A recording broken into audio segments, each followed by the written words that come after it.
Words. I've been reading a lot of them lately. Sometimes I think my entire life is consumed by words. In my sight, at my computer, on my phone, my e-reader, books. Paper books are still a thing, I think. The library is still closed, though. I sat down at my computer this week to write more words, to synthesize all the thoughts I've been taking in, all the thoughts that are maybe my own, or at least my own understanding of others. And the work feels heavy because this is the meat of the service, right? The words we come to hear, to be changed by or moved, uplifted by. Well, not for my 6-year-old. Beth and Nissa delivered the shining moment about 15 minutes ago, and he's good. I can't see him, but I'm pretty sure we're done here. I'm talking about imperfection today, and I struggled with the words to write, wanting to capture this moment and a piece of all we've been wrestling with this spring. Perfectionism. I feel its pull in my life like a freezing, wanting to get it right before making a move, taking a stand, speaking up, creating something new, writing a sermon. I don't know where perfectionism comes from, this pervasive fear of making mistakes. There's a lot of debate online, actually. I've read that the root of perfectionism is a belief that love is conditional, a feeling that your self-worth is based on your achievements. In anti-racism teachings, perfectionism is listed as one of the critiques of white supremacy culture.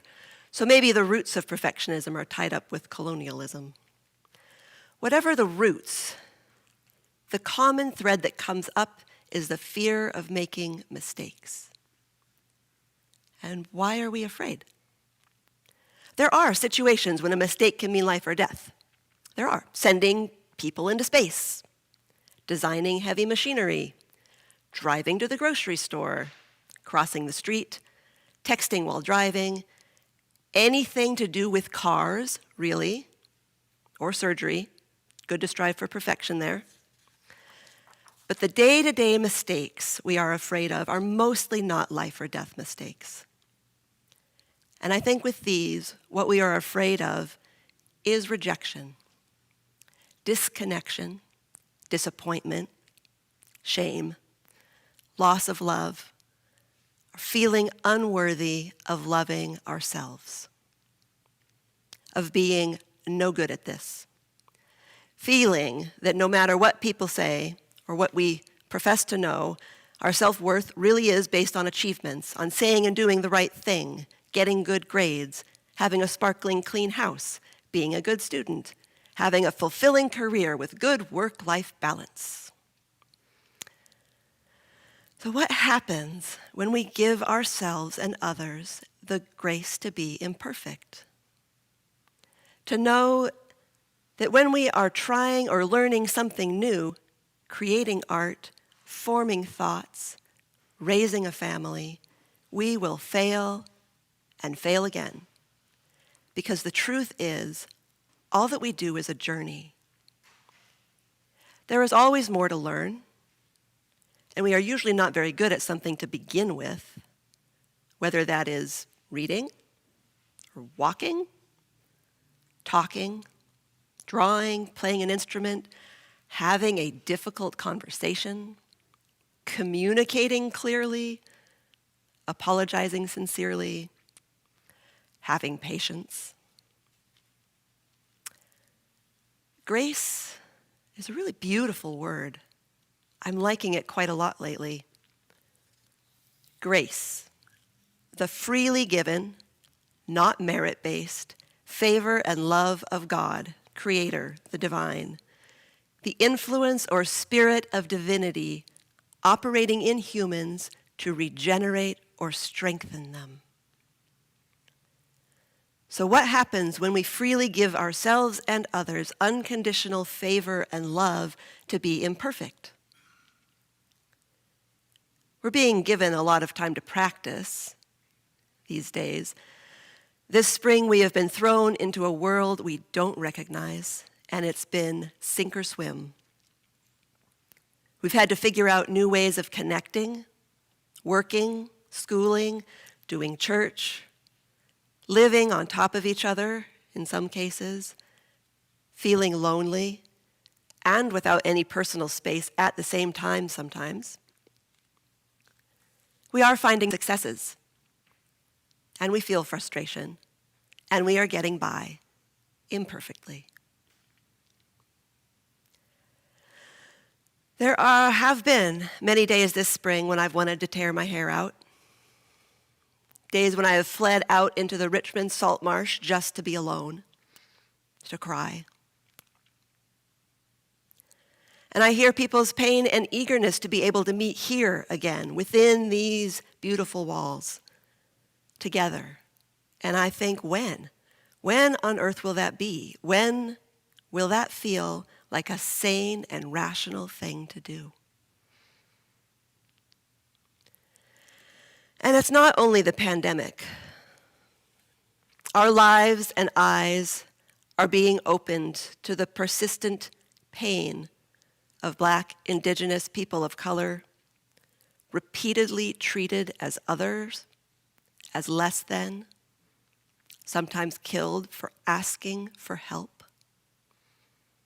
Callous and cruel treatment from those with inordinate power, treatment that is outside the realm of my expectations as a middle-class white woman. And how do we change this? How do we change our society, ourselves? How do white Unitarians do the work of allyship without asking Unitarians of color to do the teaching and be the leaders? How do we talk to each other within this learning? Well, it's going to be imperfect.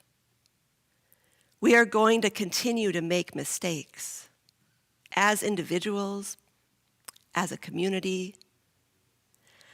As long as there are people, humanity will continue to be imperfect. I don't believe there is one happy ending. The journey is continual. And I find this hopeful. Each day we can begin anew to do better.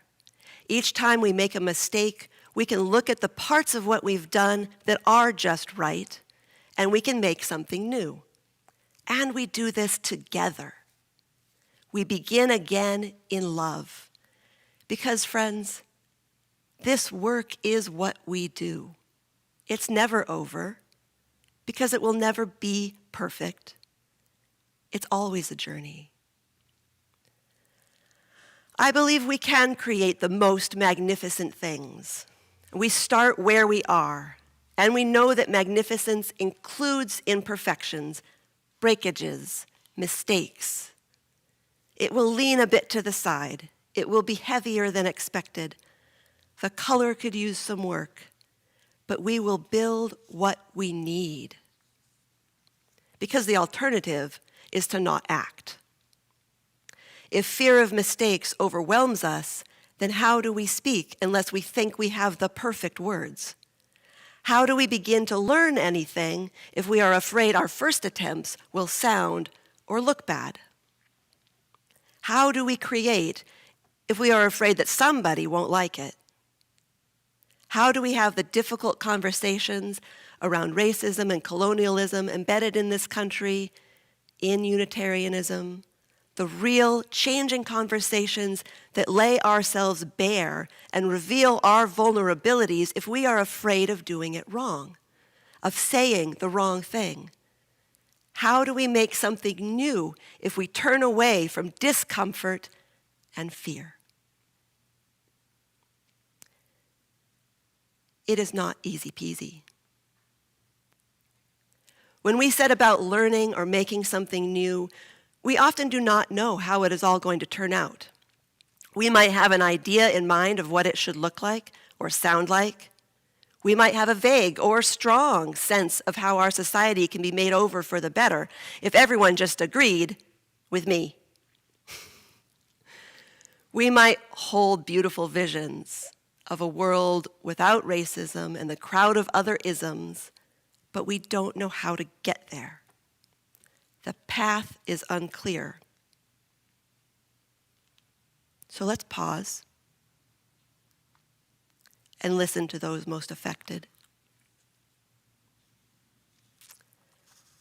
Not knowing is uncomfortable, and we are not going to get it right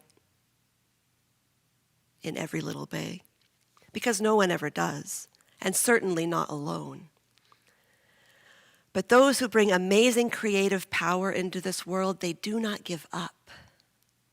They might explode with pain at some points. They might feel they are no good and quit when everything looks all wrong and not quite right. But they have someone in their life to talk with, someone to nudge them, to help them get back into their body, away from the stress, out into nature, and into a new perspective.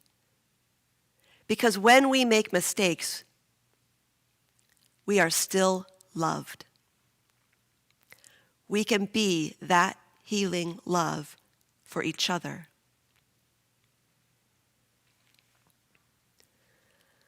A colleague of mine introduced me to the Japanese art of kintsukuroi when I told her about today's worship theme. Kintsukuroi translates as golden repair. It is the art of mending broken pottery with gold or silver joining the pieces. It treats breakage and repair as part of the history of an object rather than something to disguise. The history of breakage is part of the beauty. So what does it mean to offer the grace of imperfection to ourselves and each other? It means to treat mistakes as part of the process of being human, to fix and repair instead of punish and throw out, to draw on our resilience and pick ourselves up when we are broken or discontented, and to begin again. This does not mean we ignore mistakes when they are harmful. Part of this work is setting boundaries, and it is important to be accountable on all sides. There are times when a relationship must be walked away from, or we risk more harm.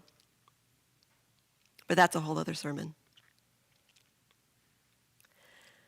At the end of the day, there may be work left undone, dishes unwashed, a friend not called. Few of us will be famous in any way. We can always grow and be better. But today, it is what it is. We are where we are, and we matter to those around us. You yourself are enough. You are whole as you are. Your imperfections are part and parcel with your humanity. You are beautiful. So hug who you can, call someone you cannot visit, breathe fresh air, and remind yourself, you are enough. And may it be so.